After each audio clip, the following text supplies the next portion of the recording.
yesterday from Grateful Living. The environment we create will determine what prevails.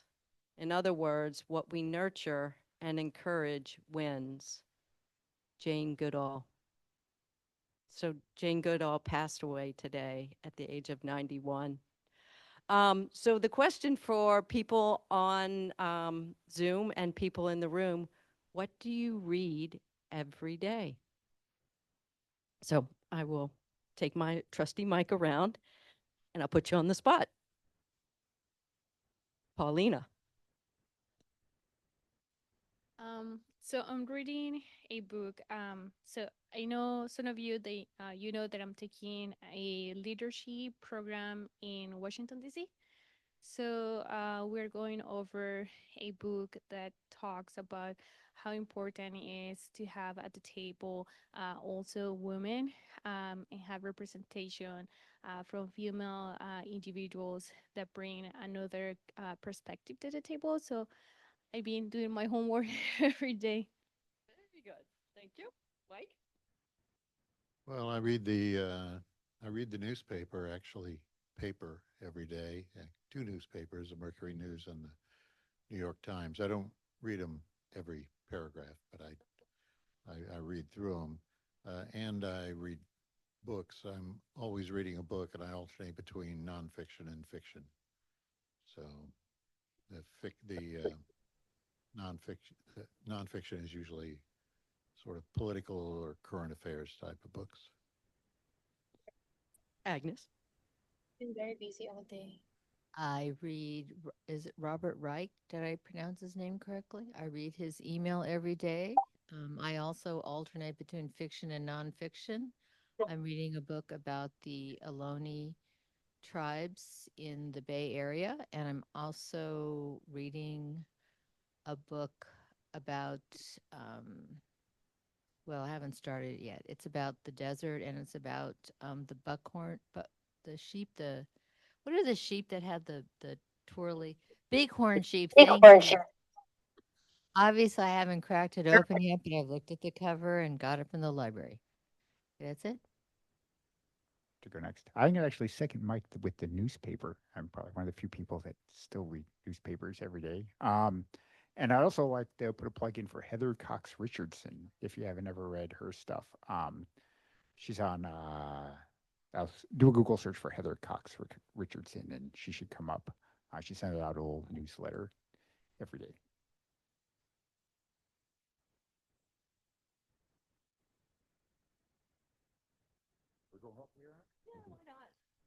So I read the New York Times and the Mercury News every day, but in my case, it's on my phone.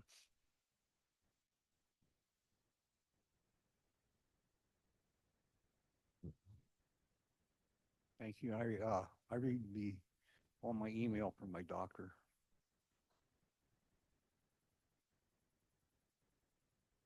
I try to keep up with my email, but it just keeps piling up. And then I'd probably say the books that I never really get through. I've checked out the same book a couple times now, and then I return it because I need to renew it. And that's just how it goes for me right now.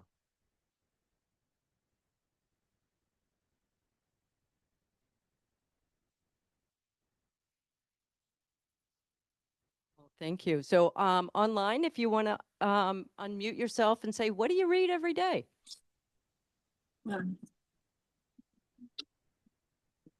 Hi, everyone. Just in case. Hi. Can you hear me?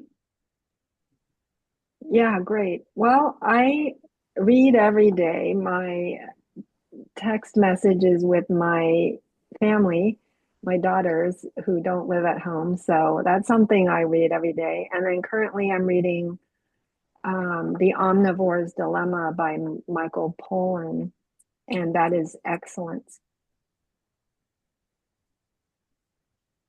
Thank you. And whoever, just unmute yourself and talk, please.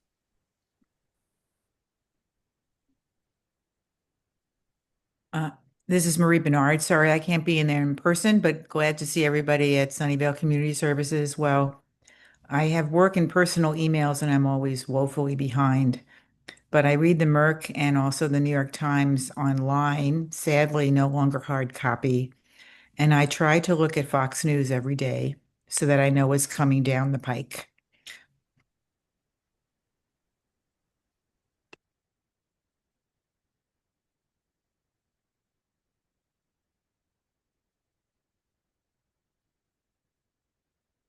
Anyone else online want to share? No?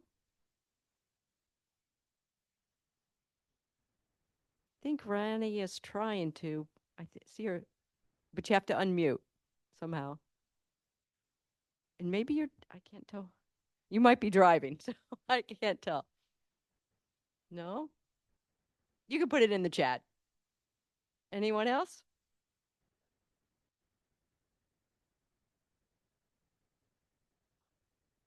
Okay, so welcome everyone. We have a few announcements tonight. So, well, before I do my announcements, thank you, Sunnyvale Community Services and Marie and Paulina for hosting us again, as usual. Thank you very much for these nice accommodations. So a couple announcements. Midpen is who will be presenting a little in a bit tonight. They have a community meeting tomorrow at 295 South Matilda from 6 to 7:30. There will be Spanish and Vietnamese translation. By the way, we have Wordly in the chat if you need that. And are we also recording? Do we record? Yes. Okay. We just double check ourselves that we're doing our things. There is a craft and bake sale on 10/25 Saturday from 9:30 to 3:30 at Sunnyvale Community Services. Quality art and handmade crafts. Helping Hands does their Saturday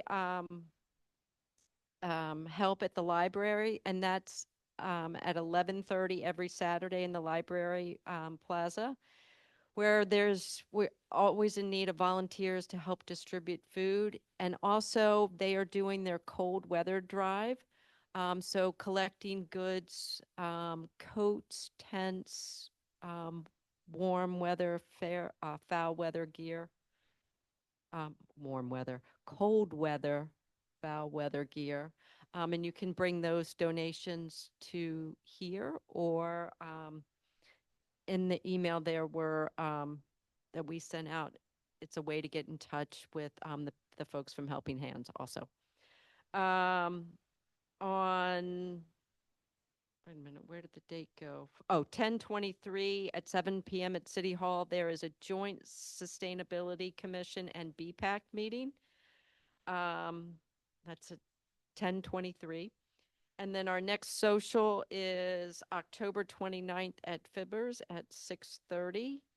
Are there any other announcements from people in the room or online?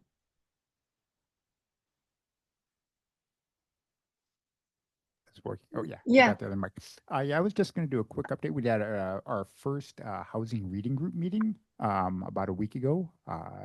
Had a handful of people show up. We read an article. It was called "The High Cost of Producing Multifamily Housing in California: Evidence and Policy Recommendations." So we had a pretty good discussion on that.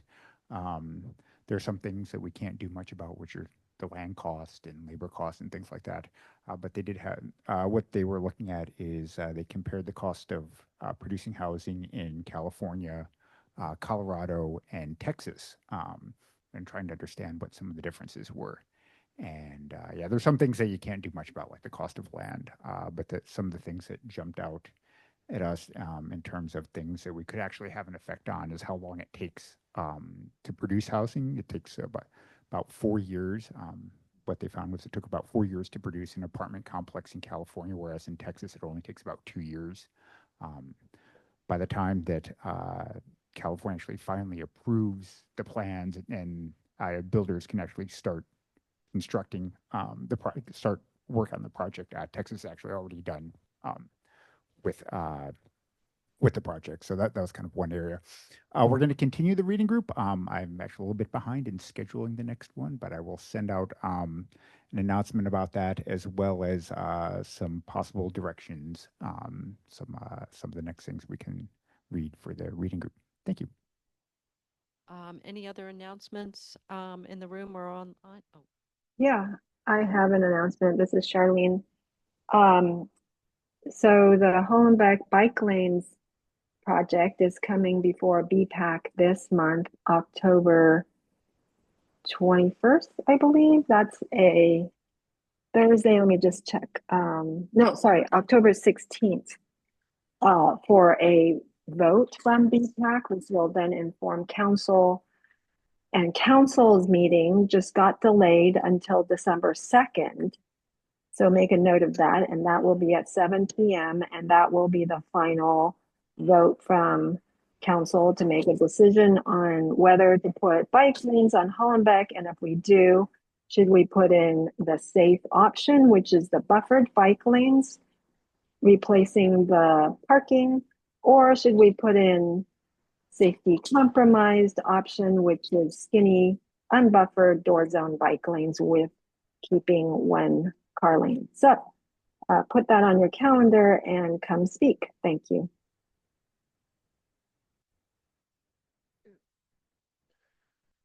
Just wanted to say a little bit more about the Joint Sustainability Commission and BPAC meeting that Angela was talking about a moment ago. So every year, Sunnyvale publishes its greenhouse gas emissions inventory. So they do that on an annual basis. And this is, at this meeting, staff is going to be walking through our latest greenhouse gas emissions inventory specifically for 2024. So, every year when we get that update, it's kind of like a big data point in terms of how the city's efforts are going. And staff is also planning to walk the commissions through updates on the execution of the city's climate action playbook. So if that's a particular area of interest, that's kind of the best way to get the latest and greatest on that topic. Thank you. Is it going to have a Zoom option? I believe so. It's being held in the city council chambers, so there's definitely camera equipment, and typically commission meetings are streamed. Although I don't have the link right off the top of my head, but it should be, yeah. oh, thank you. Oh, Agnes has.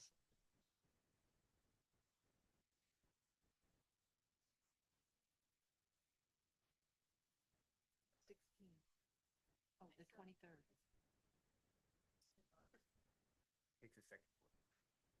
Okay. Oh, now it's on.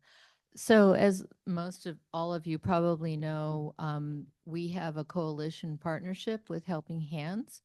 And every Saturday at 11:30, volunteers from Helping Hands can be found at the plaza at the library.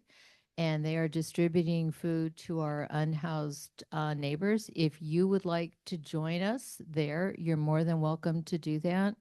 And we are also, as Angela said, supporting a drive for winter jackets and tents and other items that were noted in a flyer that was sent out a couple of weeks ago. So if you'd like to join us on Saturday at 11:30, please do. And you can also ask Helping Hands if there's any needs that they have.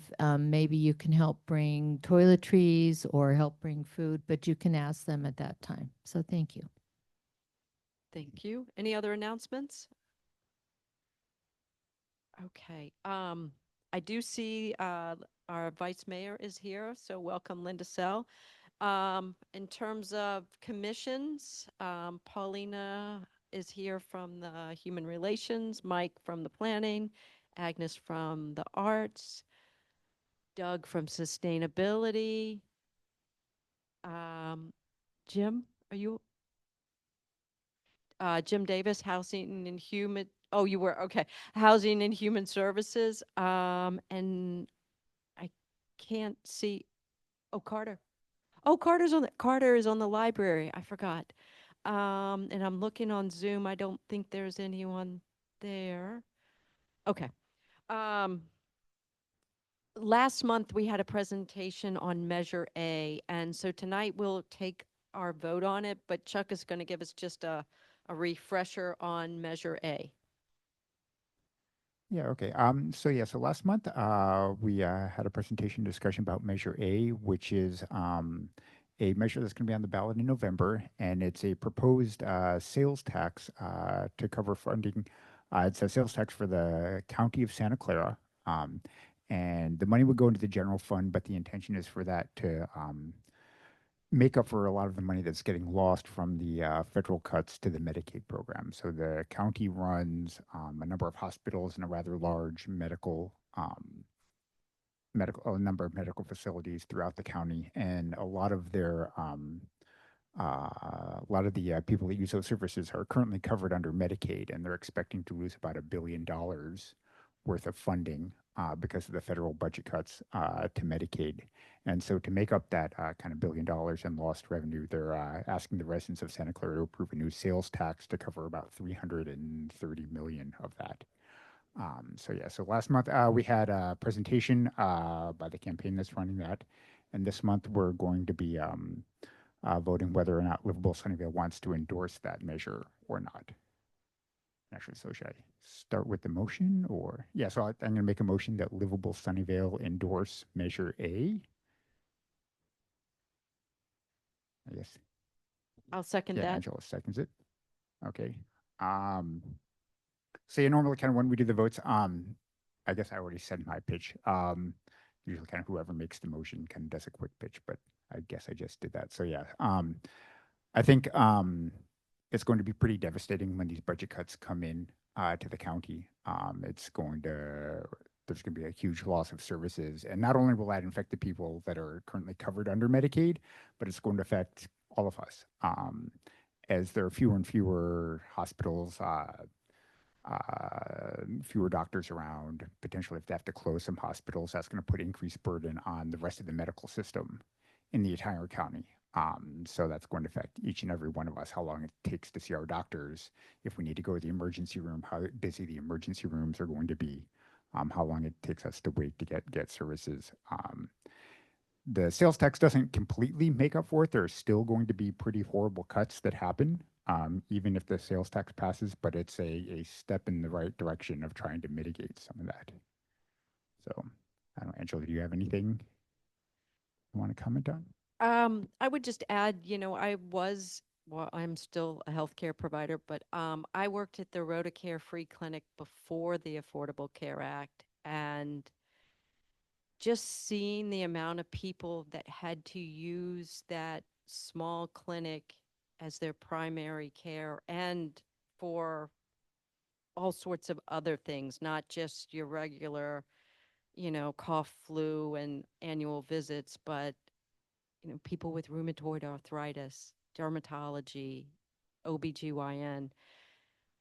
I can't stress enough how important a strong healthcare system is. So I was like overblown by the presentation because even being in this, working in the system and volunteering in the system, you still see how it's fragile. So I completely support this. I mean, we need to. So.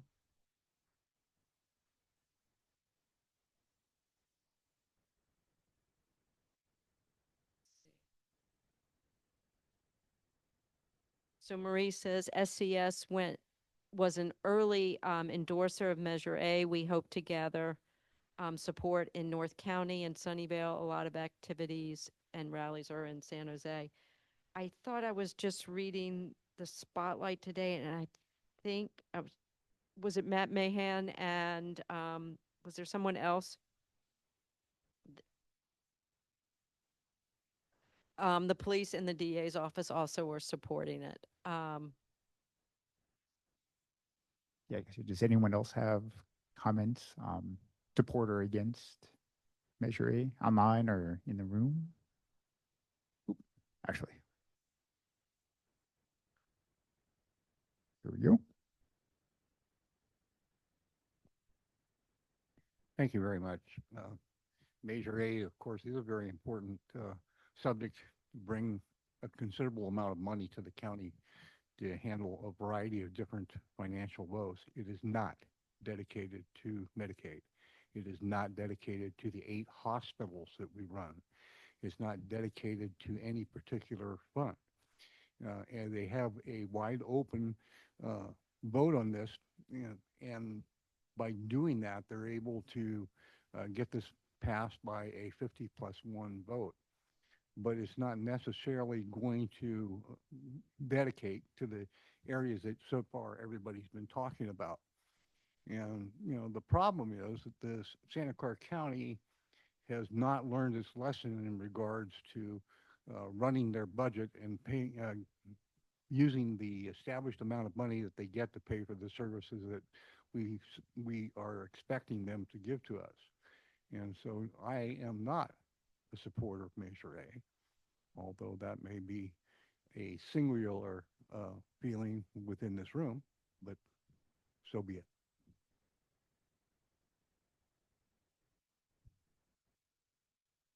Anyone else? So shall we take, Paulina's going to monitor the voting. And she would have sent you out emails if you were an eligible voting member. And so just for ease, if you just vote how you want, and she'll make sure that the tally is correct in terms of who was eligible. Marie Bernard also says Rotocare wants to bring their new 6-foot mobile clinic to North Sunnyvale, and SCS and Sunnyvale Rotary want to support those efforts. They are focusing on Sunnyvale, and sites under consideration in Sunnyvale are Columbia Neighborhood Center is the first preference, and we're also considering a possible site here, I guess, but feel CNC has a lot of benefits. Angela, do you want to join the effort? Yeah, we can. I keep sending me the emails. I'm sorry, I've been away, but now I'm back. So shall we vote? All in favor?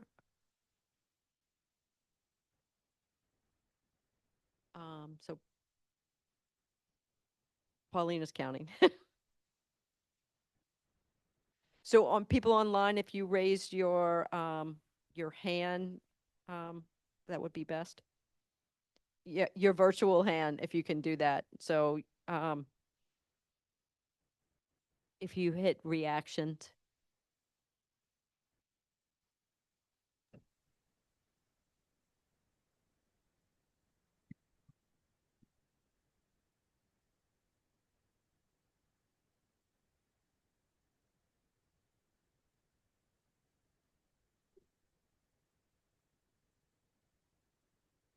I think it's better if you just use the raised hand one. The others are more fleeting. I'm just waiting for Paulina to say we can put our hands down. Okay. How about people online? Are you okay? So are you done with them too? Okay.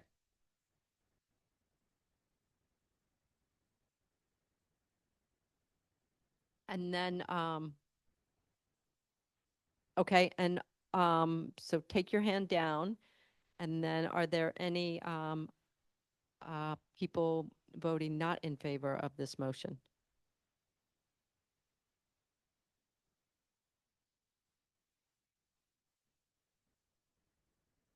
Oh, Jim is not going to vote. Okay. All right. So we're done. I think the measure passes. Thank you. Let's see. No, that's okay. So I'm looking in the room to see if our speakers are here yet. I don't see my Midpen or our Measure A yet. So, oh, I do have, so we at Livable Sunnyvale, we write letters, and I'm not positive if I have shown you all the letters that we have written in the past several months. I think I forgot last month.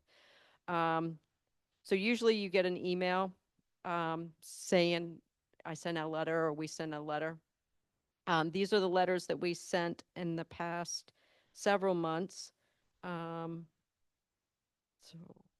if you have any questions about those, you can raise your hand. Actually, do we want to summarize those Oh, right quick? okay. It's a little hard to read. Oh, they're hard to Yeah. read. Okay. So most of these letters, I will say, we're in the good position that the transportation department at the city of Sunnyvale usually sends us a note that says, can you support this effort as they're trying to get a grant? So I have written to some famous people, Pete Buttigieg, but he's no longer head of transportation. But anyway, so there was a coalition letter for $2 billion in public transit. That was in April. There was a letter of support for the Tasman multi-use pass. There was a letter of support needed by the city of Sunnyvale for the Bernardo undercross crossing. There was another letter, a joint letter of regionally coordinated transit funding. There was a letter of support for Sunnyvale's consolidated rail infrastructure and safety improvements. That was a grant for the Mary Avenue grade separation project. Then they needed another one for another grant for that same type of railroad crossing. That was for the another grant for another source. And then we also wrote a letter reiterating our support for the Lawrence Benton temporary housing, which has now been called the Santa Clara Family Community, which is going forward, which is a good thing. Um, you know, so those are the letters that we have written recently. Chuck made a mention about labor cost. And so at our meeting next month, we have a mass timber company that's going to come and talk about how I'm going to date myself, but actually I don't really remember this movie. I didn't watch it when it first came out, but it was Dustin Hoffman, The Graduate, and his big thing in The Graduate was plastics. That was going to be the next big thing. I get the sense that maybe mass timber might be where we're going. So I'm excited to hear them speak. And part of what they're saying is labor costs go down because it's a quicker build when you use this type of material. So look for that coming at our meeting November 5th. And that I might think might be all of our announcements. And then I see Jen is here from Midpen, so if you're open, we could get started on yours, if you're open to that. Hi, everyone. Let me just double check if Jasmine from Midpen is on the line yet. So I did have a bit of a computer meltdown earlier today. So I'm using my personal computer and Jasmine will be screen sharing for me. Oh, okay. I don't see her in the room yet, so I think she will be joining in the next minute or so. Okay. I will introduce you. So Jen is, let's see, where do my notes go? Okay. So before I introduce Jen, so part of what we do at Livable Sunnyvale is we have an endorsement process. And part of what this does is we ask potential projects that want to come and build in Sunnyvale a list and series of questions about the project. And it's focused on our pillars: housing, sustainability, transportation, and equity. Other groups, some of our coalition partners like Greenbelt, they focus more on sustainability. So they also have an endorsement process. And by the way, they sent a letter of endorsement for this project. There's also Silicon Valley at Home does an endorsement process, and theirs is more narrowly focused on, how much is affordable, who are the applicants, and those types of things, because how affordable housing is their primary focus. We've done this process over the years. Some of the ones that we've endorsed are the Fremont Corners, Sonora Court, which is also a Midpen project, Orchard Gardens. And, as I was looking through some of our endorsement letters back in September 2021, We did an endorsement process for 1313 South Wolf. And if you remember where that is, I believe there's still the Wendy's there. So that one is not yet been built. It's been a long one for that, but some of these things do take time. Jennifer, and I'm going to, Liu, is that how you pronounce your last name? That's correct. All right. Okay. She is a senior project manager. She joined Midpen in 2015, and she currently manages two of Midpen's new construction projects, the 295 South Mathilda and Casa Roseland, which is a affordable housing project community. Is that San Jose? That is in Santa Rosa. Oh, okay. Not okay. I got the San right, sort of.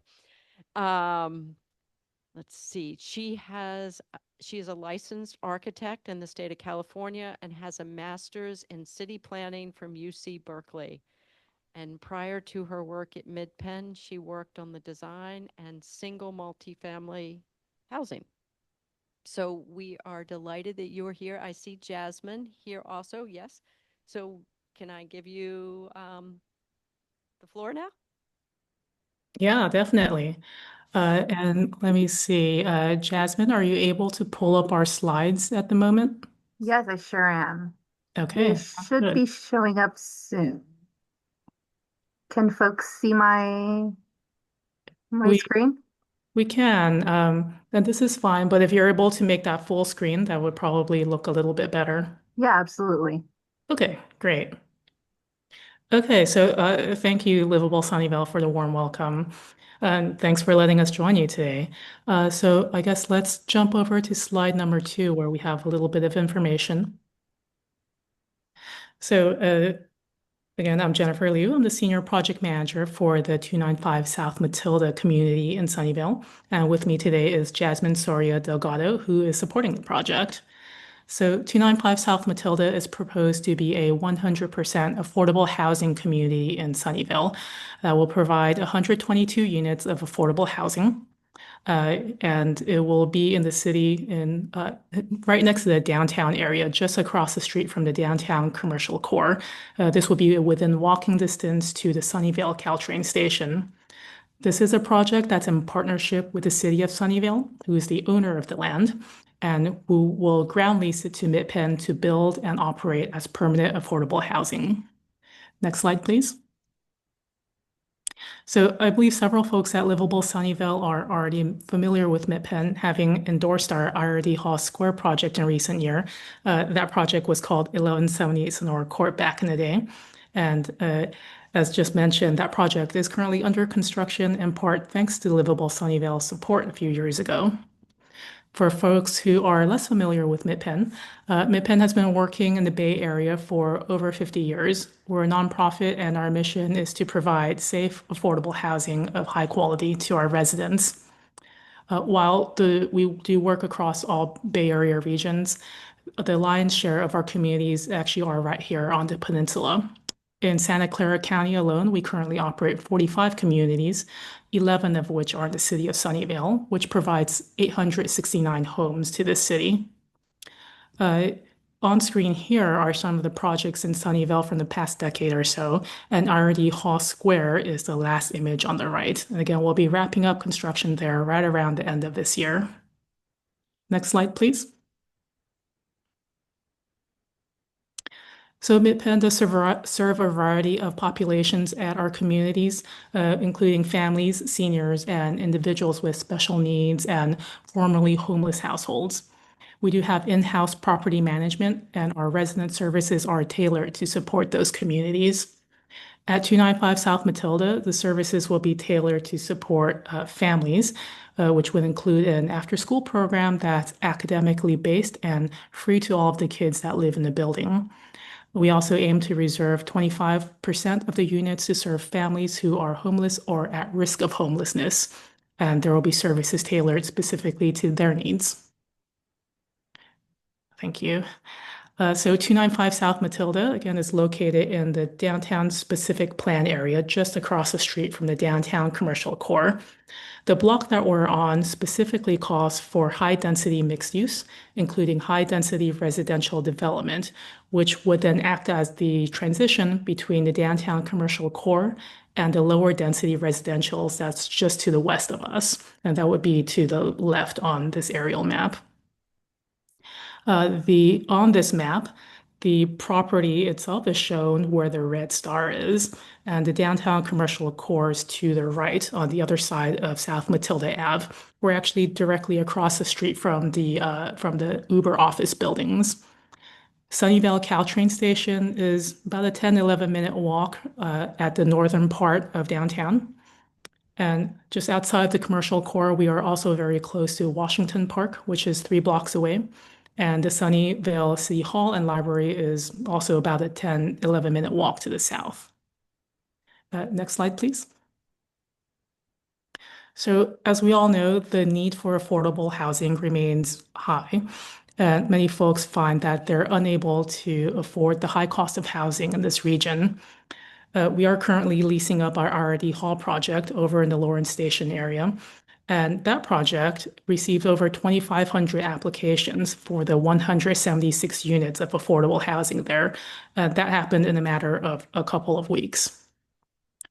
So at 295 South Mathilda, we will be providing a 100% affordable community that would serve low-income households who make somewhere between 30 to 70% of the area income. So for an example, for a family of 4, that would mean we'd be serving families that earn somewhere between $53,000 to about $123,000. And as a more real-world example, the median salary for a teacher in the Sunnyvale School District is just over $68,000. So that might be something that a younger teacher would make.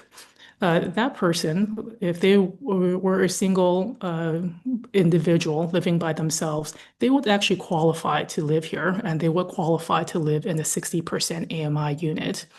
Or if that person were a single parent with a child, that $68,000 salary will qualify them as a 50% AMI household. Next slide, please. So the design proposed for this transit-oriented project is a 6-story building that will accommodate 122 homes with a variety of unit types, including 1s, 2s, and 3-bedroom units. On the street level, we've located our lobby and property management office to help activate the sidewalk at South Mathilda Avenue, which is considered a major boulevard in the downtown specific plan.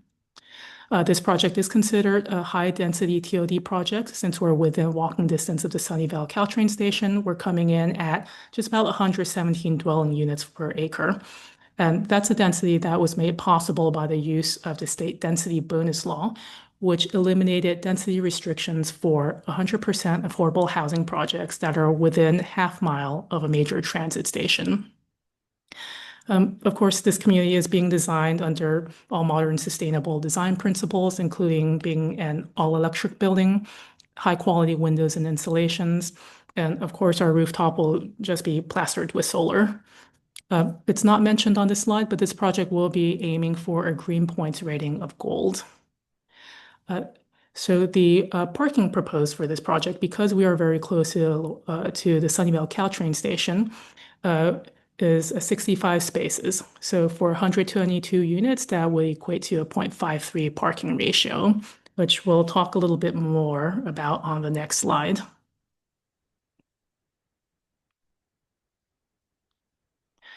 So I know some folks at Livable Sunnyvale have already been following this one, but the low parking ratio is something that our neighbors have commented on.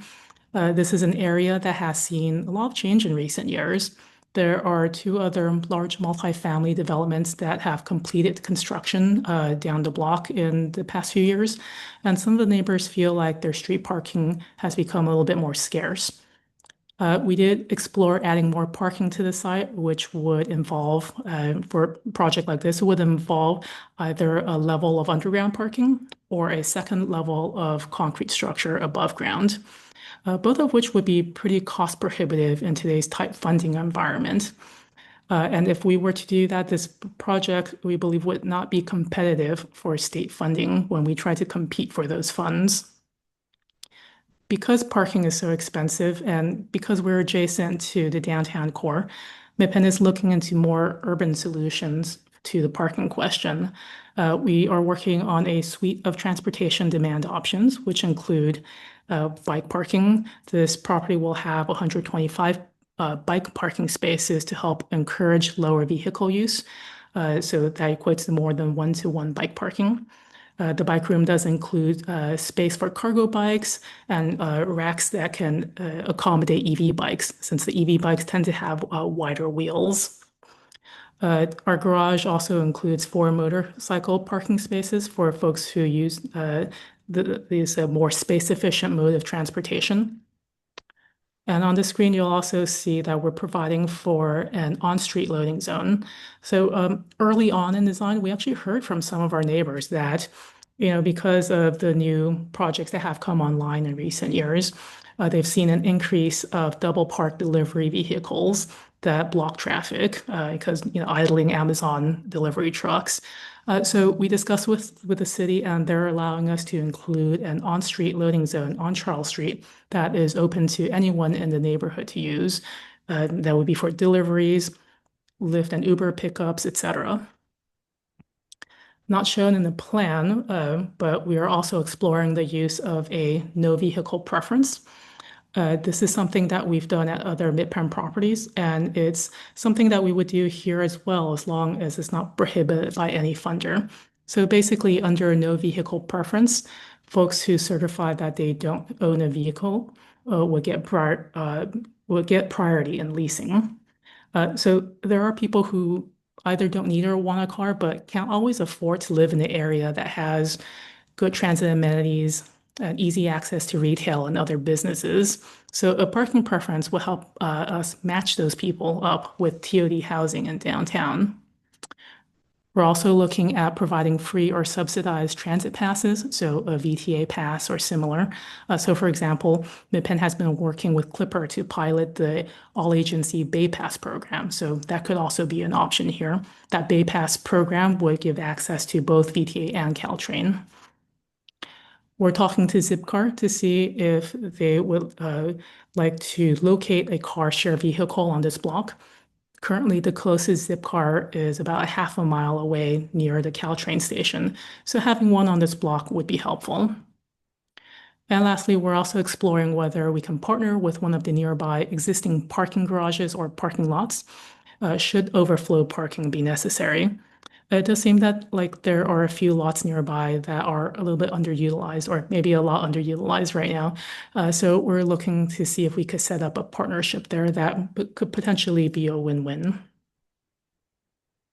Okay, I think we can move to the next slide.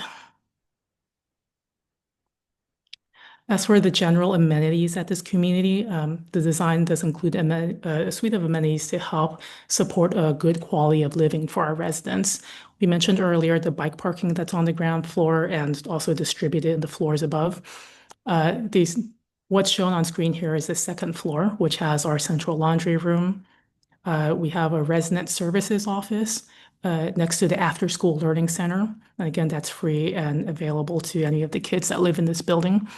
As well as a multi-purpose community room. And all of this looks out onto a landscape courtyard that has a children's play area. We do tend to use the community room and courtyard for a variety of resident programming, whether that be recreational activities or adult education, such as job training, computer classes, etc. Okay, now next slide. Okay, so coming to the renderings, this is a view from the southeast corner of South Mathilda Ave and West McKinley. The street on the right side of this image is South Mathilda, and across the street, off screen, would be the downtown commercial core. The building, as it faces Mathilda on this side, is 6 stories tall, or about 68 feet. Next slide, please. Here we're standing across the street on Mathilda. It's a similar image, 6-story tall, facing Mathilda. And yeah, perfect. So on the other side of the building, here you can see the building start to step down from 6 stories on Mathilda at the far end down to 3 stories as we get closer to Charles Street, which abuts the lower density residential neighborhood. So the street that's more to the left, that's Charles Street. So across the street from us on Charles would be 1 and 2 story single family homes. So again, we're stepping down from 6 stories down to 3 stories where it's closest to Charles Street. Okay. And just one more view on Charles Street. And I'll just note here that this is maybe a good image to note that the massing in the middle, the tall part, that's actually set back about 75 feet away from the street on Charles. There's basically a big hole in this building. And in that hole is, if you were walking past it, you would see a 6-foot decorative fence that's hiding the parking behind it. And we did that intentionally so we can keep the massing, the tall part of the massing, as far away from the single family neighborhood as possible. Since we're still on this slide, on Charles Street, we are planning for it's approximately a 24-foot wide pedestrian zone. So it'll be a sidewalk that's buffered by landscaping on both sides. Okay, next slide, please. Okay, so I do apologize because I intended to update this slide before my computer crashed earlier. So I have a little bit of an update for you guys. So as for the things that are coming up soon, tomorrow we're having a community meeting and it's going to be on site at 6 p.m. to 7:30 p.m. Livable Sunnyvale is very welcome to attend if anyone would like. After that, we have been scheduled for a Planning Commission study session on October 27th. We've been aiming for planning approvals around the end of this year. However, we did just get an update today that instead of December, January, that's probably going to be more like January, February. So it's probably going to be the early part of 2026. And we will update Livable Sunnyvale when that hearing actually gets scheduled. But beyond that, we'd be looking at cobbling together our financing so that we can start construction at the beginning of 2028, which then means we would finish construction at the end of 2029. Yeah, and with that, I want to, that's the end of our slides. So I want to open it up, pass it back to Livable Sunnyvale to see if you guys have any questions or comments for us. So thank you, Jen. You have hit a lot of the stuff that was on the endorsement form. For people on Zoom and in the room, Chuck has put in the chat the endorsement form so that you could actually see it. I can't show it on the screen because I don't think anybody in the room would be able to see it or on Zoom. So you have that link. So kind of you've hit a lot of the stuff that we had asked on the form. Agnes has a question. She has a mic. So I'll let some people start questions before. Hi, Jennifer. When we've had people presenting before, we've been talking about the high cost of building parking, and funding is very difficult for the builds that Midpen does and other developers. Could you briefly talk to the constraints of having additional parking and how that affects your funding? You kind of mentioned it, but could you speak to that, please? Yeah, definitely. So I guess to start, when we were exploring whether we could whether we could feasibly add more parking or not, technically, if you had unlimited amounts of funds, you could do whatever you want. But we had our GC study this, our general contractor study this, and basically, if we were to go a level of underground parking, that would add about $10 million to the project in today's dollars, which may be a little bit more as we get into 3 or 4 years from now. If we were to add a second level of concrete to do 2 levels of parking, that would add approximately $5.5 million to this project. So the challenge with that is adding more cost to the project without adding more units makes the project less competitive for state financing. So when we go for state financing, such as TCAC and SITLAC bonds, there are a couple of metrics that they use to score projects as it relates to cost. One is just purely your cost per unit. So if we were adding more costs and not adding any more units, that cost per unit is just going to keep growing and growing, which will ding our project. That's one way that we will become less competitive. Another way that we will become less competitive is somebody has to pay for the additional cost of parking. And the funds are scarce these days. We don't assume that the city of Sunnyvale just has an extra $5.5 million to $10 million that they want to give to this project. They've already contributed quite a lot to buy the land, and they're planning on contributing more. But asking them to contribute $5.5 to $10 million to not get any more units is a really difficult pill to swallow. Now, if we don't get that from a local source, the only other option is to ask for it from the state, from a state source, such as the tax credit program. And I guess the way to explain it simply is we've already estimated what we can reasonably ask from state financing sources without becoming competitive. And an extra $5 to $10 million just doesn't fit in that ask. If we were to ask the state for any more funds, it most likely we will not be successful in that financing application. So basically, the trade-off here is not, hey, maybe we should just add a little bit more parking and it'll be a little bit more expensive. The trade-off is more like, if we add more parking, maybe this project doesn't happen at all. And that's the difficult thing that we're contending with in the current funding environment.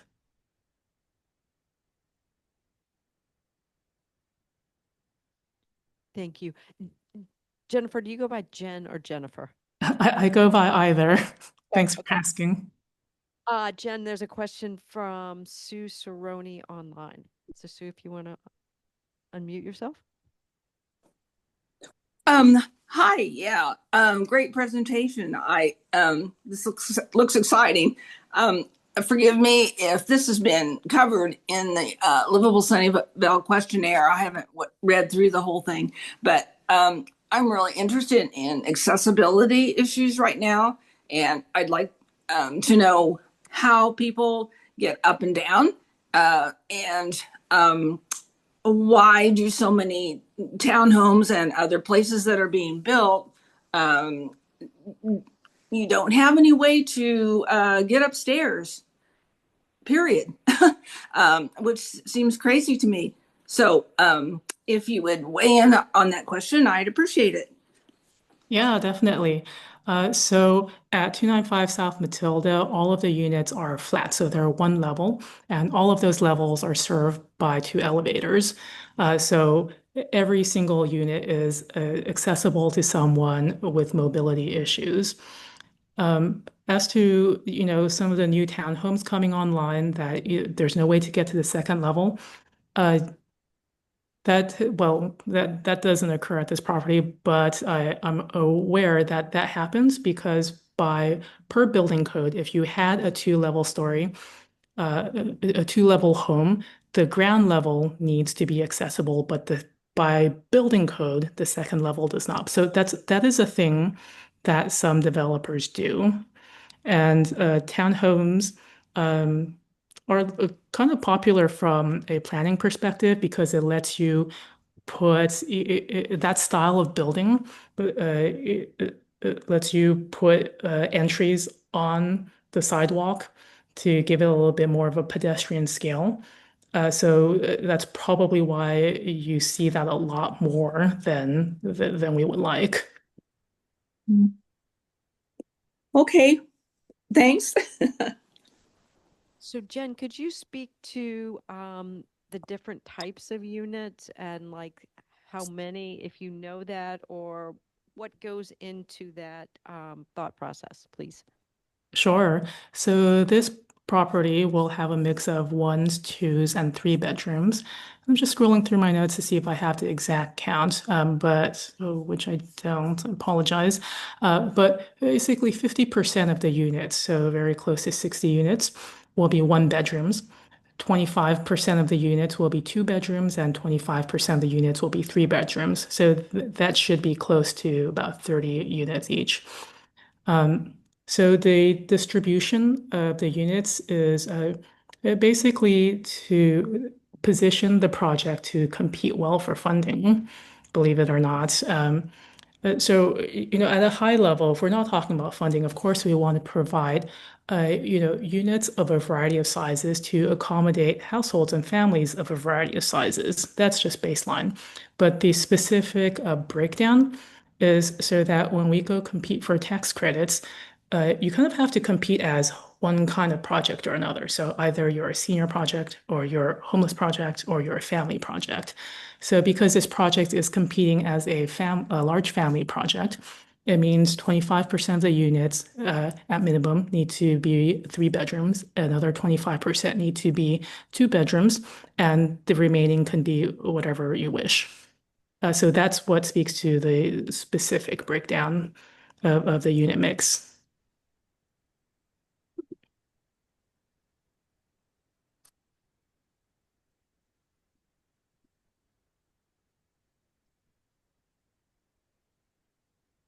Just really quickly, given that it's intended for families, do you have some place for the kids to play on site, or is that closest thing that few blocks walk to Washington Park? We absolutely do have something on site. So in the courtyard, hey Jasmine, maybe let's go to that amenities slide.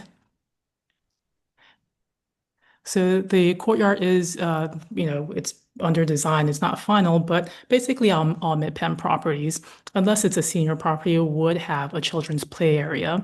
And in this building, it would be on the second floor courtyard, so it would be protected from the street. It's not on the street level, it's protected on all sides. And it would be right outside of the after school learning program room and outside of the community room.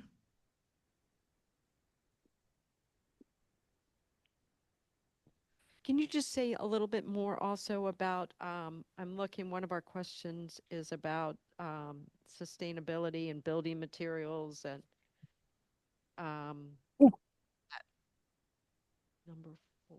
Yes. Yeah, sure. Again, we on the rooftop, we're just plastering that with solar. Our belief is get as much solar as you can, which will help offset a lot of our electrical load. If we're talking about sustainable materials, a lot of the cladding will be what's basically called a fiber cement board. And that fiber cement board, that product is basically 50% recycled materials. So there is actually quite a bit of recycled materials on the building. The other major finish that's on the outside is stucco, which is largely a natural material. How about EV charging stations or sustainable gardens or, yes. Yeah, so all of the spaces here will be outfitted with a level 1 opportunity for level 1 charging. 8 of the spaces will have level 2 chargers installed. Currently, we find that most of our residents don't have EVs yet. That's obviously going to be growing over the course of time. So those 8 EV spots with the actual charging stations will suffice for now. So that being said, all of the spots are basically EV ready, so it can be converted and we can install an actual charging station there in the future, should the demand call for it. How about for bikes or scooters? Yeah, so there are, is the question specifically about charging for bikes and scooters? Yeah, so there's no prohibition on electric bikes or scooters in the property. So anyone can have one of those. And it tends to be the case that most of these bikes and scooters, you detach the battery and you charge it in your unit. And that's what's supported right now. We did make sure to include in our bike room the wide tray tracks to support bikes with the fatter tires, which EVs do tend to have.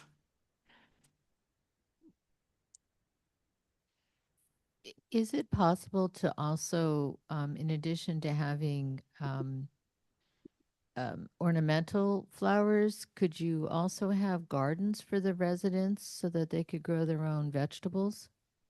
Oh yeah, sorry, I skipped over that question. So right now, there isn't a garden planned. It, it, it tends to be the case that gardens are very well used in our senior properties, and they are frequently less well used at our family properties. So it's something that we will talk more with our resident services team to see what they are seeing in our nearby Sunnyvale properties. It is a thing that might pop up in the design in the future, but for right now, with the space that we do have in the courtyard, we're prioritizing that for the children's play area and general gathering, just to maximize the utility of that space.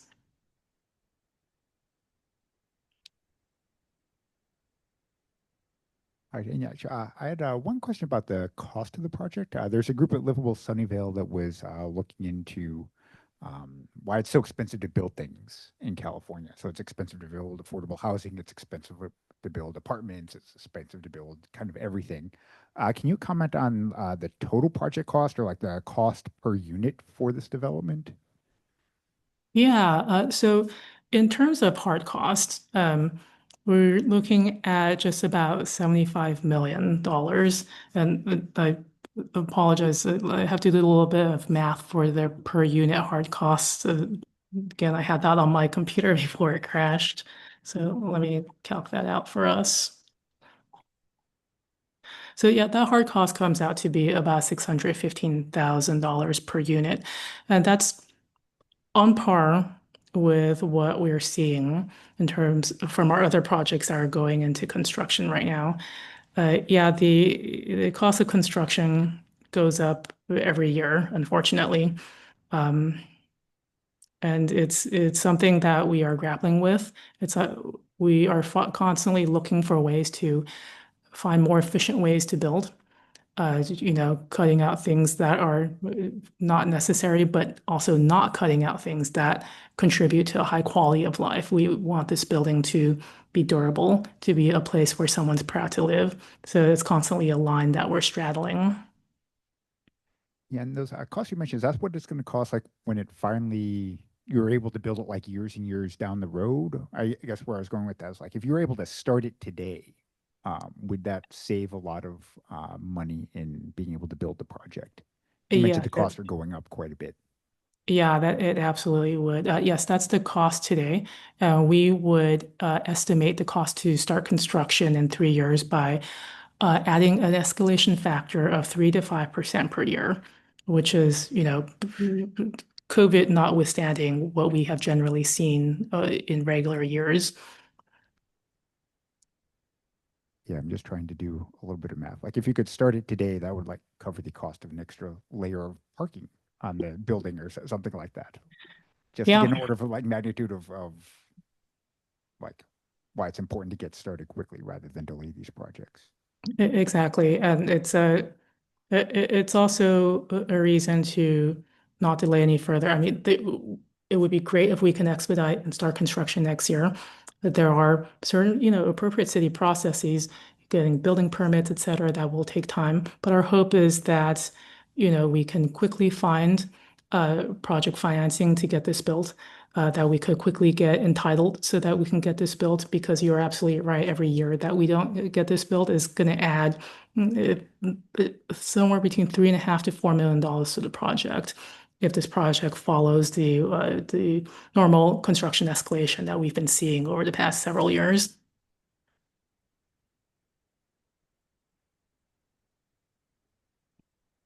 Could you just speak to, you have other projects. I think it's fascinating.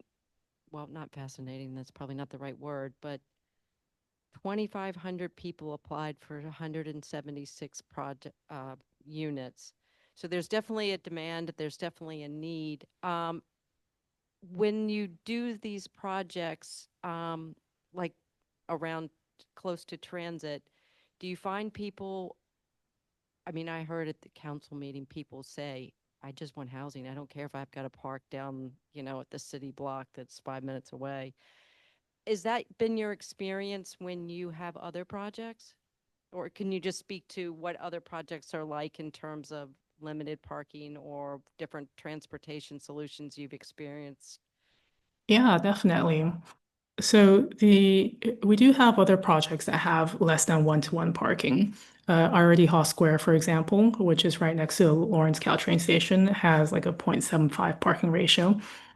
We have a property in San Mateo that's also 0.75 parking ratio. We have a project in Petaluma that's just under zero point 0.5. So the way to address the mobility, to support mobility for our residents is going to be a little bit different depending on what area we're in, because you have different transit options, you have different amenities nearby.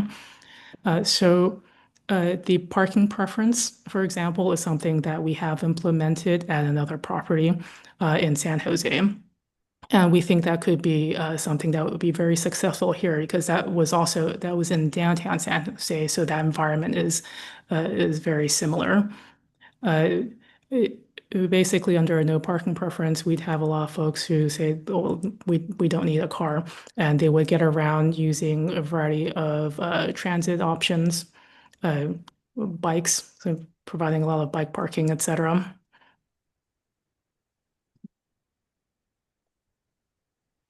Actually, I had a follow-up question. I have some concerns about the parking. Are those projects that you mentioned that have the smaller parking ratios, have those been completed? And do you have any practical experience? Like, was the parking that was built for those sufficient to meet the residents' demands, or um, are there too many cars and they're starting to spill over into the neighborhoods for those developments?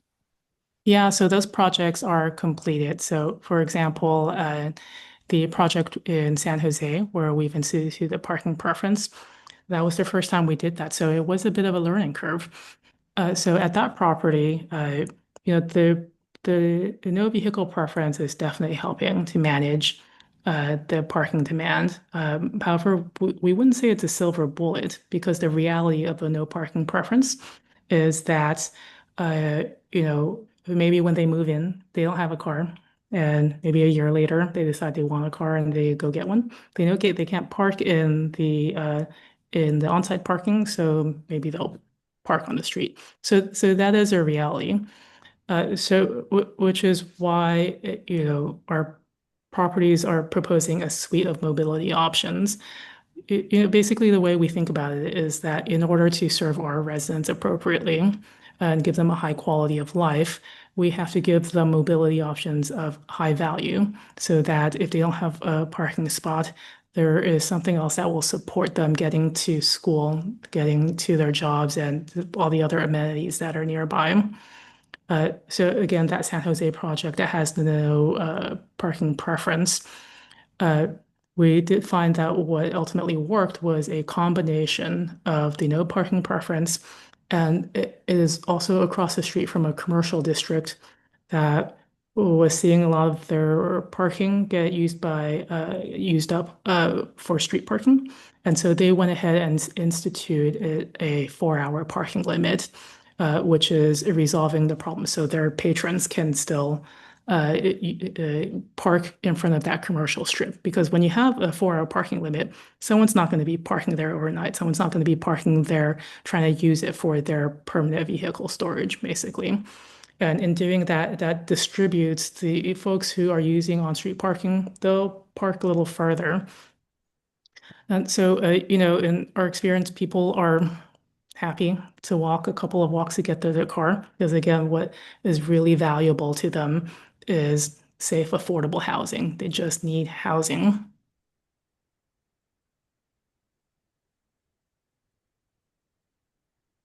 I would reiterate here that we are taking very seriously the Matilda project. We are trying not to let this project have an undue impact on the neighborhood street parking.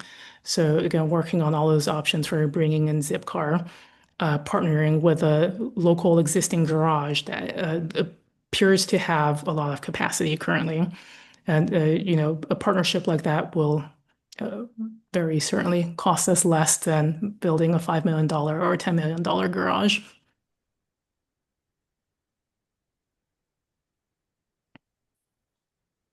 Um, I had a quick question, and that was related to the cost per unit and sort of wondering, right, what are the ways that that could come down, right, in terms of, if there was a seventh floor, is that an option? Um, you know, what would that look like? And I say this as someone, I live on Matilda, on the 100 block of Matilda, so right near downtown. I've seen all these projects come up, and I'm really happy with it. I'm a young person living in Sunnyvale, and I live at home. And there's a reason for that. It's because it's too expensive for me to live anywhere else except for home. And so, I look at this and I think, wow, this is so exciting. We have a sustainable project with, right in downtown with all of these transit options by a lot of really great employers too. And I hear the $75 million price tag, and it's only going to go up from here. And I just think, right, well, right now I think the consensus is 6 floors, but in four. Oh, okay. Oh, were you guys able to hear any of that? I was able to hear most of it, except when you asked, what if there was a, and I think Okay. you might be trying to repeat that right now. Yeah, I'll repeat that. So my question is, what could we do in terms of like, is a seventh floor an option to have more units on this, right? Because this project is 4 years out essentially, right? And I think there's been a little bit of movement in terms of what's acceptable in terms of building height, specifically as we're looking in like the downtown core area.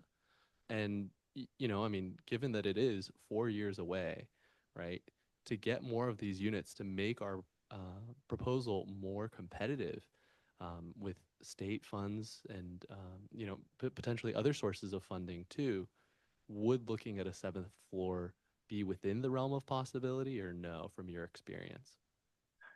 That's a really good question because we actually started out in our initial design concept.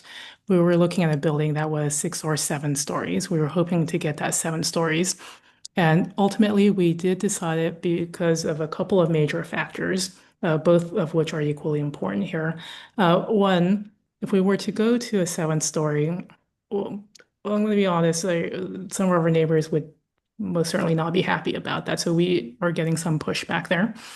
But there is also the major reason of basically construction and building construction and building code requirements.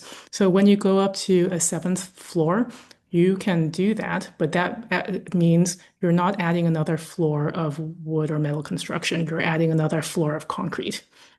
Uh, because under the building code, you can have 5 floors of frame construction. So that would be a wood stud or a metal stud. You can go up to 8 stories, but all of those additional floors you add need to be concrete. It needs to be the type 1 building type, which means it's non-combustible, which is why it needs to be on concrete.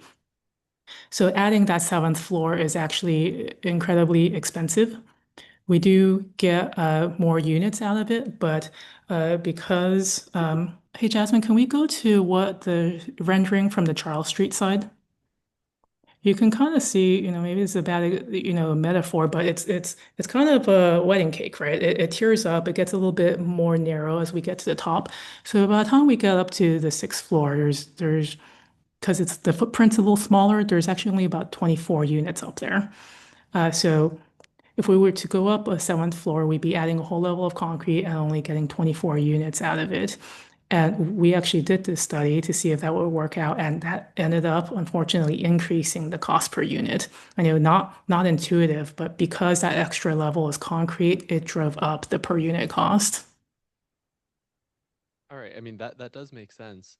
But we're also talking too about, um, if we're adding, using that sort of wedding cake or tiered cake approach, right? If we're adding only that sort of smaller top section as opposed to, right? What if we looked into adding a big concrete floor at the bottom, right? Does that ever change the calculus? Was that under consideration, or Was it just the sort of smaller top floor that only has the possibility for 24 units, right? Because if we're already building the expensive concrete floor and it needs to support the whole building, could we get more units out of doing that on the ground floor? Uh, on this side, probably not. It'll help for sure because we're maybe squeezing out closer to 30, 32 units instead of 24 units.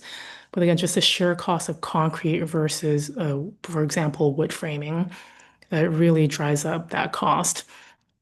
And there from a zoning code perspective, we actually can't go that high on Charles Street. On this, we would agree with the neighbors. We are across the street from 1 and 2 level single family homes. So we don't feel super comfortable doing, for example, 6 floors right up against Charles Street. That's probably not the right thing to do for this street. Right. Okay. Thank you.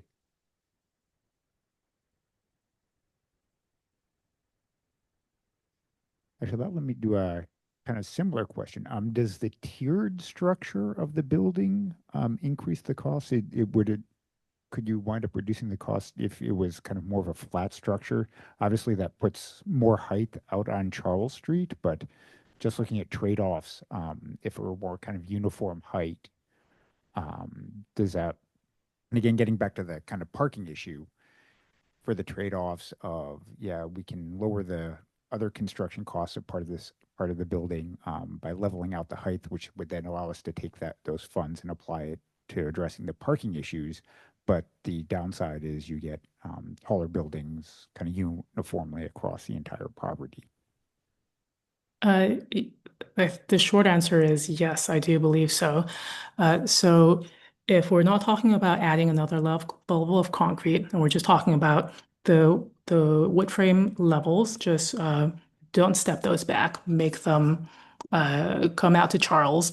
In doing that, I would estimate we'll probably get somewhere between probably around 4 to 6 more units per level. So I think we might be looking at maybe close to another 30 units or so. Uh, but yes, again, the trade-off is we'd be pulling a really tall building mass right on Charles Street. Neighbors aside, it would be in violation of the zoning code because we are supposed to step down to Charles Street. So it is a very good idea. It is efficient, but it is not permitted under code.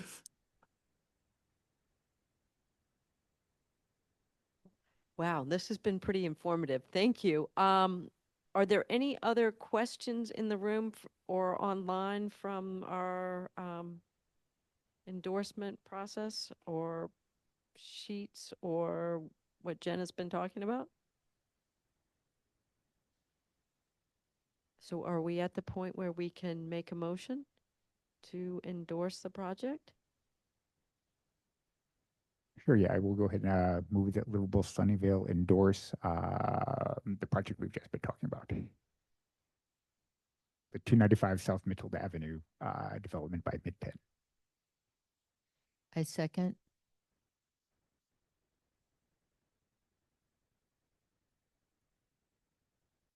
Do you want to Yeah, discuss, yeah, I Chuck? can. Yeah, I kind of do my little pitch. Yeah, I think this is an important project. I think we need a lot more housing in general in Sunnyvale, and we definitely need a lot more affordable housing. Over the past number of years, Sunnyvale's actually been pretty good at building housing overall. We get a allocation every number of years from the state on the total number of housing units we need to build, and we've been pretty good at meeting that. But we've been really poor at meeting our goals for building affordable housing. So this is a great step forward. It's definitely needed. Housing is way too expensive here. I do have concerns about the parking. I think overall, not just this project, but other affordable housing projects, other apartments, other kind of buildings across Sunnyvale, they don't build as much parking as is needed to meet the demands of the residents. And that causes a lot of problems with the neighborhoods, which actually in turn makes it harder to get the next project built. So every time we build one of these, it makes it harder and harder and harder every time for the next ones. So I do have concerns about that. But overall, I think it's much more important that we get the affordable housing built. Thank you. So I agree with Chuck, even though I second seconded the motion. I am also concerned with parking because there could very well be many people that would not be able to use public transportation to get to and from jobs, maybe working more than one job. So I think it's quite creative to think about using public parking structures that are underutilized for them. So I applaud Midpen for coming up with that. Paulina, can we take our vote? Actually, does anyone else have any Oh, comments? anyone else? They want to make? Oh. Yeah. Well, you're welcome to speak. I hate to be the major naysayer on all the things that are coming before us today, but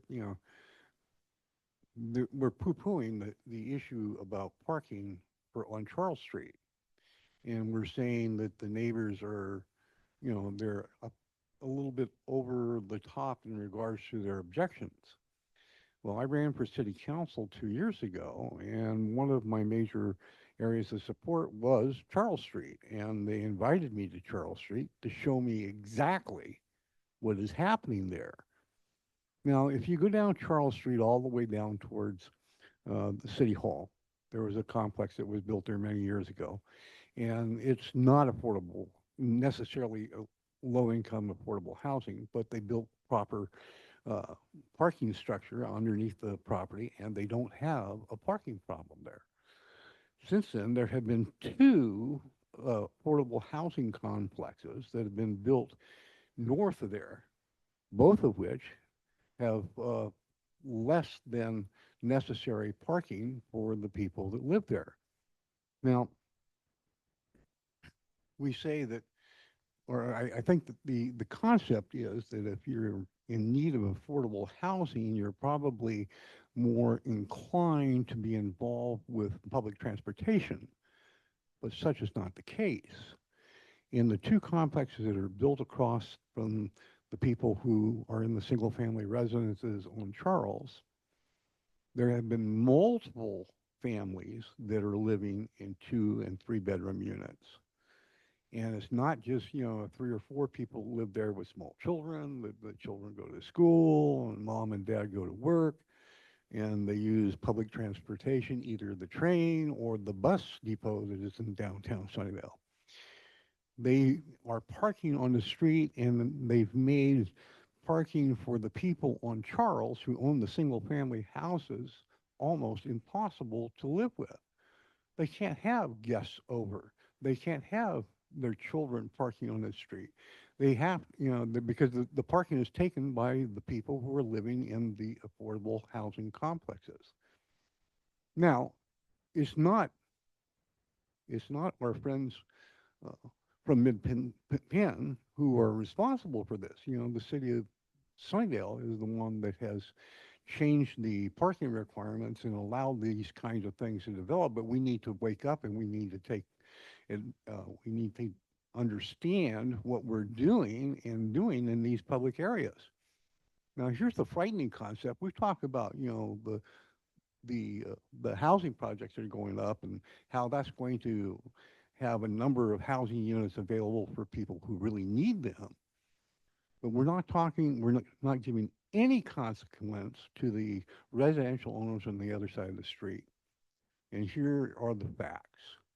Those houses, which in many cases would go between $1.9 and $2.2 million a house, are selling below the 1.9 market.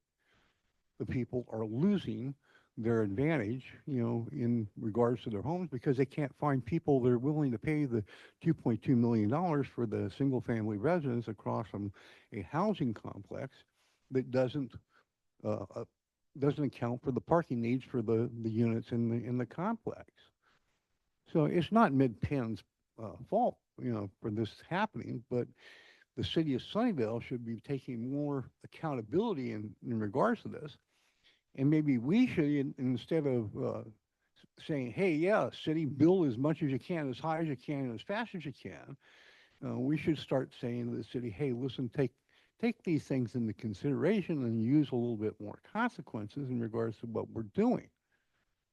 Now, we have an affordable housing complex that is going out off of Java in the north end of town, which is where we're planning the large investment in housing. And that is more of an area that can accommodate the kinds of housing that we're talking about that Midpen has got themselves encapsulated in. Now we talk about the garages that they can use. The garages are on the other side of Mathilda Avenue, a block off Mathilda Avenue. And they've been there for years, ever since we knocked down the shopping complex that was over there. And yeah, they're underutilized. But they're 2 blocks away from these places that we're talking about, building these 4, 5, 6-story structures that are going to have 142 units, which could encapsulate over 300 people. So maybe this is just not the right place to build a low-cost housing development. Maybe we should be considering, helping Midpen Peninsula find better properties where they can do their quality work, and Midpen does do quality work. They do great jobs on so many of the complexes they've built and have maintained. But unfortunately, they've got themselves involved with the city of Sunnyvale in a situation that is not necessarily good for the entire future of the city of Sunnyvale. So that's my objection. I know I'm the only one in the room that objects, but I think it's something that needs to be heard.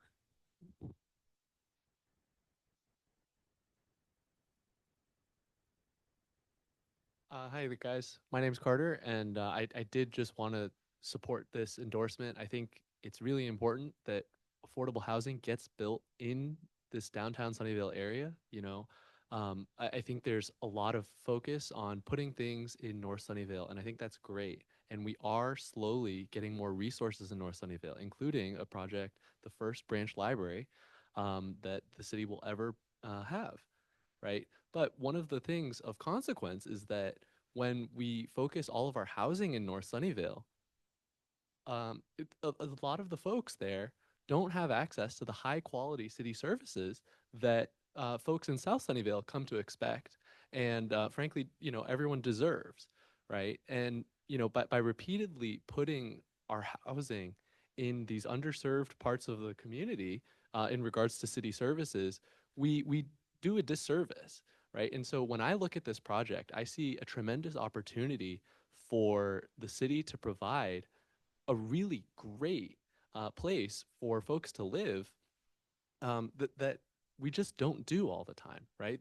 These projects near high quality amenities like the library, like City Hall, like our vibrant downtown, don't have the same pull if they aren't near these things. So I think it's really important that this gets built. I think it's really important that we throw our weight behind this and endorse this project. Right, any other comments online or in the room? And the mic back to Angela. So let's take a vote. So in person in the room, all in voting yes to approve, endorse the project?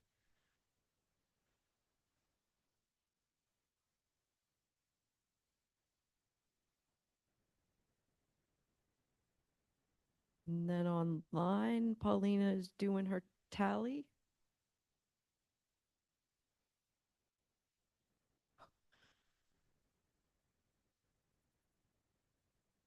Lana, I know you walked out, but did you vote yes?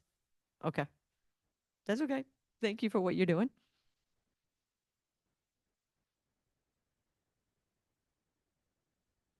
And opposition to the project, if you want to raise your hand.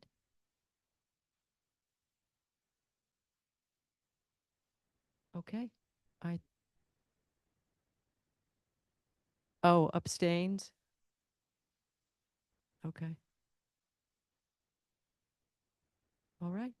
I think we approve this I don't think we do approve this project. Thank you, Jen and Jasmine. I appreciate your time and dedication to this. Thank you. Thank you And guys very much. Could I just, for oh like yeah, 10 seconds, I just want to say a big thank you to Livable Sunnyvale and everything you guys do. I think you guys do really important work, and we consistently see you guys show up, being well informed, and advocate on important issues in a way that's very effective. So we want to thank you for that because we really can't do our work without folks like you. thank you for being a good neighbor. Yes, appreciate it. We will move on to our next presentation, which is, help me out, measure Prop 50. I'm getting measures and props. Prop 50. And we have James Coleman here, and he is a council person from South San Francisco. And that's about all I remember from your bio, so I apologize. So if you want to just tell us a little bit about yourself and just jump right into Proposition 50, please. Yeah, all good. So you might be wondering, what's a guy from South San Francisco doing in this meeting? So that's, our my part-time role, but my full-time role, I work as an organizer for the California Working Families Party with the focus in the Bay Area. And California Working Families Party, we are proud to endorse Prop 50 as a way to really safeguard our democracy. And so you've probably heard, a lot about Prop 50 already this year, but basically, I'll give you a quick rundown. There's a special election that's going to be happening on November 4th. And just like the last couple of elections we've had in California, everyone's going to get a ballot in the mail sometime in the second week of October so that you can conveniently vote by mail or drop off your ballot at a ballot drop site. So, what's this election all about? So, basically, Donald Trump and Texas Republicans are making an unprecedented power grab to steal congressional seats and rig the 2026 election before voting even begins. Other states are also following suit, other Republican states. So, it's not just Texas anymore. It's going to be, all these states are trying and they're in various stages of the process. But basically, Indiana, Missouri, Florida, Kansas, Utah, and Louisiana are all states that are controlled by Republican state houses and governorships that are also trying to redistrict before the census and also bring more seats for their party. And so this is not politics as usual. This is an emergency for democracy. And that's why our governor and the state legislature put Proposition 50 on the ballot to counter Texas moves and fight back. And we've already seen how Trump has illegally imposed tariffs, causing prices to go up and hurting California's working families. He's denied disaster assistance to fire victims and ordered mass deportations. ICE has been being harassing our immigrant communities all across California and the entire country. And the 2026 election for Congress is our only chance to provide an essential check and balance on Trump's dangerous agenda. If Californians don't act now, Trump will continue to seize total power for 2 more years. So if you don't like what Trump's doing, imagine him in power for 2 additional years with no check on his power. So Prop 50 is a necessary check on his power. Um, and it's necessary to not just protect our immigrant community and our working families, but also to protect healthcare funding and education funding, which are also under considerable attack through the Trump administration. And so the way this measure will work is there are key parts of this plan that will be on the ballot. Because Texas and other states are changing their district boundaries to elect more Republicans in Congress, California will also temporarily change our boundaries to make sure that is easier to elect more Democrats in next year's elections. This is actually a very measured response. So Texas is redrawing their lines to get Republicans 5 more seats. Uh, California is redrawing our lines to get Democrats 5 more seats. So it is a measured response. This keeps our commitment to national redistricting reform. We would still have the California Citizen Redistricting Commission, and they would go right back to regular redistricting right after the 2030 census. So this is temporary and is specific to declaring that is, California state policy to support the use of fair, nonpartisan redistricting commissions nationwide. And this is also a change that only takes effect when triggered by Republican actions in other states. So if Texas and other Republican-held states had kept their current maps, then we would also keep California's current commission drawn maps, and nothing would change there. And you might be wondering, why are we going low? Why are we we are usually really against gerrymandering. So how come we're doing this right now? And the reason is because Trump and Republicans don't fight fair. They never have, and they're trying to rig elections right before our very eyes. And we need to recognize this and stop playing with one hand tied behind our backs. They're trying to steal congressional seats in Texas and other states to keep the majorities in Congress, and we can't afford to let that happen. There's no way to stop it without California doing our part, and we have to really fight fire with fire. This is, again, a fair and proportional response to what MAGA Republicans are doing nationwide, and it is temporary. And this ballot measure has received uh, so much support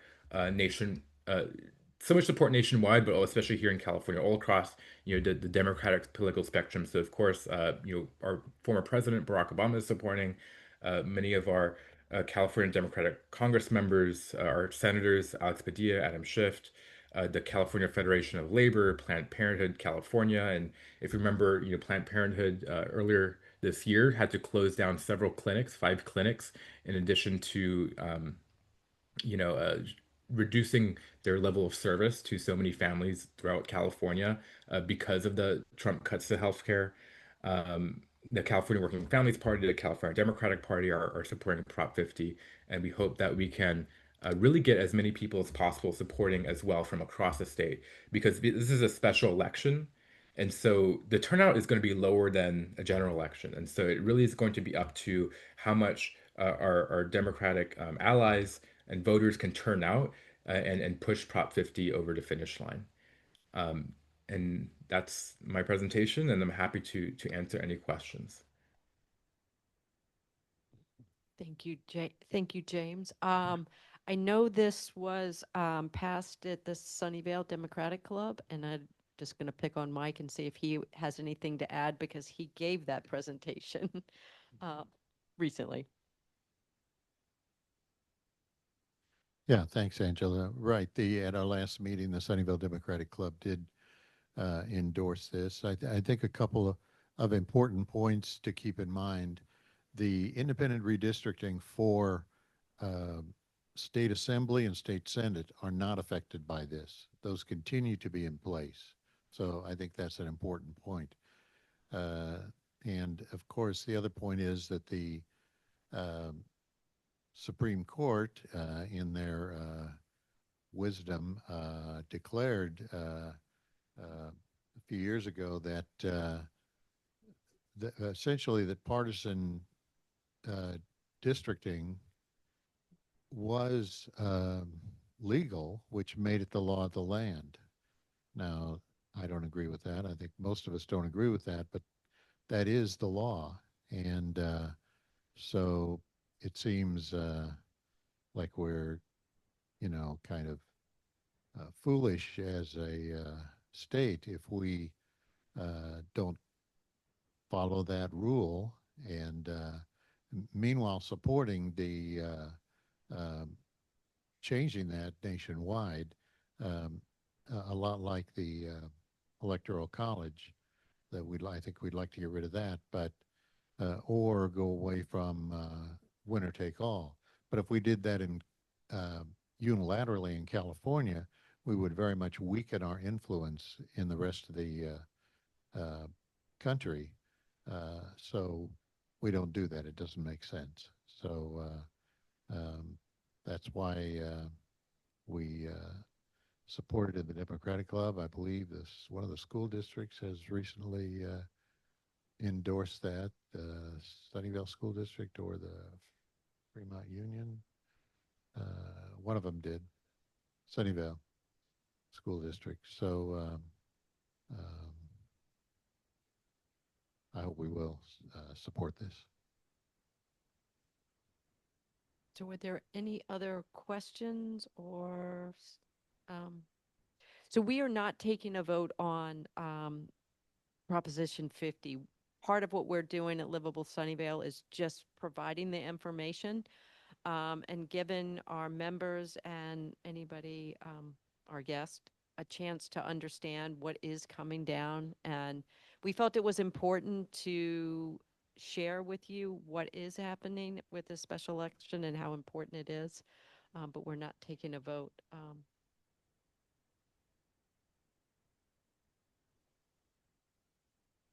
Sorry, I have to wait for the mic to turn on. Yeah, actually, I did have one question. I've been surprised just kind of talking with kind of friends and neighbors and things about this.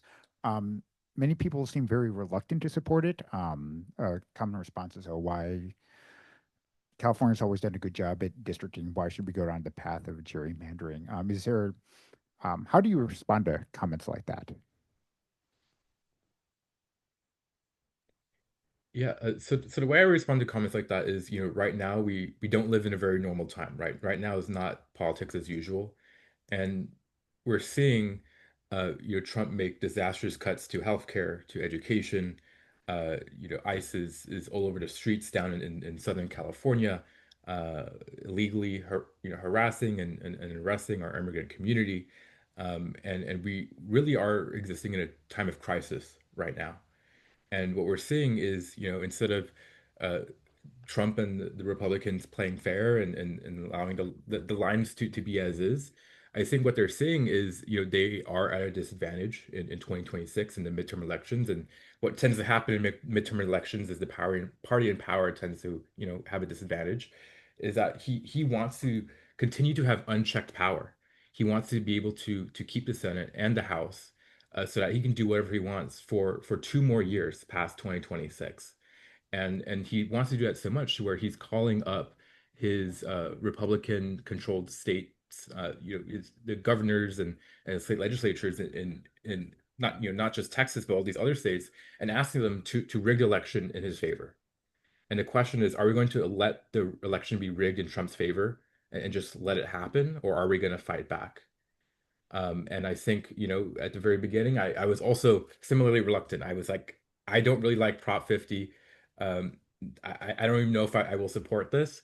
But then as I saw, uh, our legislature, go through this process, I saw that they weren't just redrawing the lines. Like they could have drawn the lines, 100% for Democrats in California. Don't leave the Republicans a single seat. They could have done that. But they said, no, we're going to have a measured response. We're going to have 5 seats for Democrats in response, direct response to Texas. And they said this is only going to be temporary to 2030. Right. And I think that having that restraint and that measured response is something that's very important and shows that we are still committed to a fair process for districting.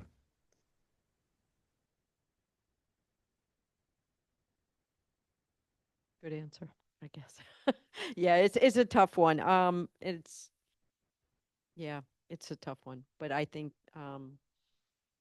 it's something we need to do. So, any other questions, comments, or last? Sure, I'm not ignoring you.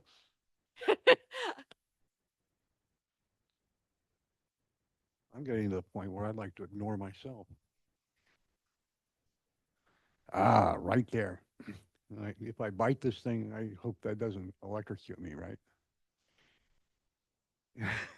Anyway, you are looking at and you're hearing one of Donald Trump's most largest antagonists that you can find. I think that he is a detriment to the political spectrum, whether it be Republican or whether it be Democrat. I think that he is harming the United States, and he's harming not only the people of the United States, but he's harming our allies throughout the world. Let that be said. I have a master's degree in political science. I'm a student of political history. That was my master's thesis.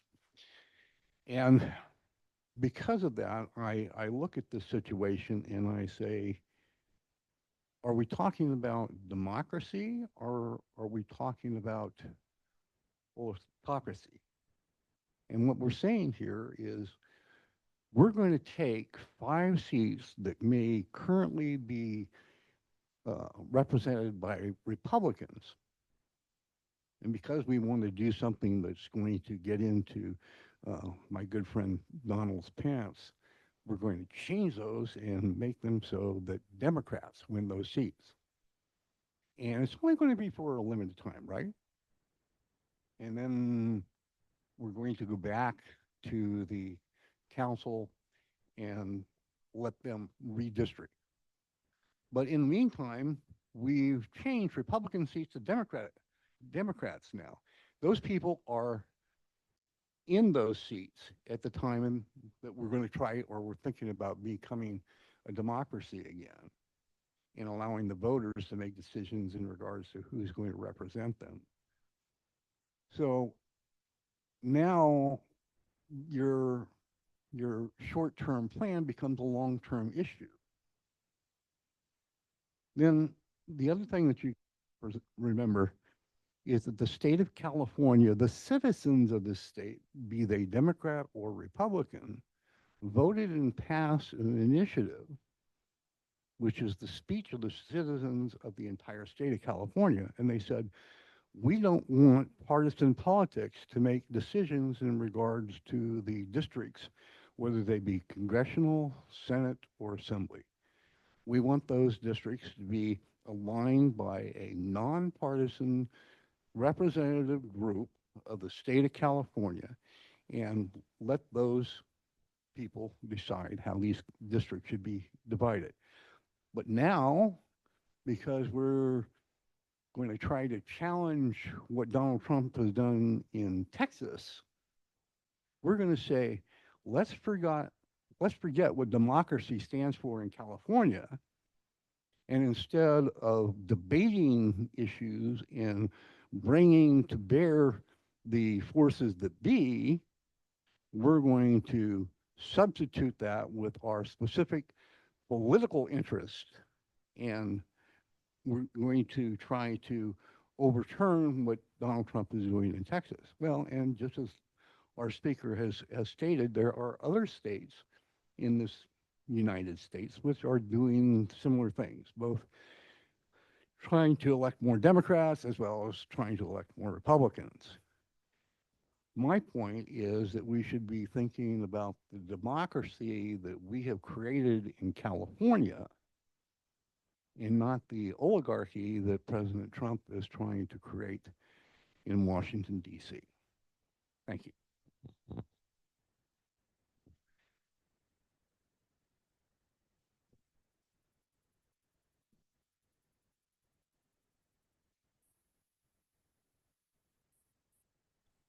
So I believe we are at the end of our time here. Thank you, James, for sharing your time and being with us and for helping to educate our democracy. I will just end with the same thing that I started with, because I just think it's so good, from Jane Goodall. And she says, the environment we create will determine what prevails. In other words, what we nurture and encourage wins. Have a good night. Thank you.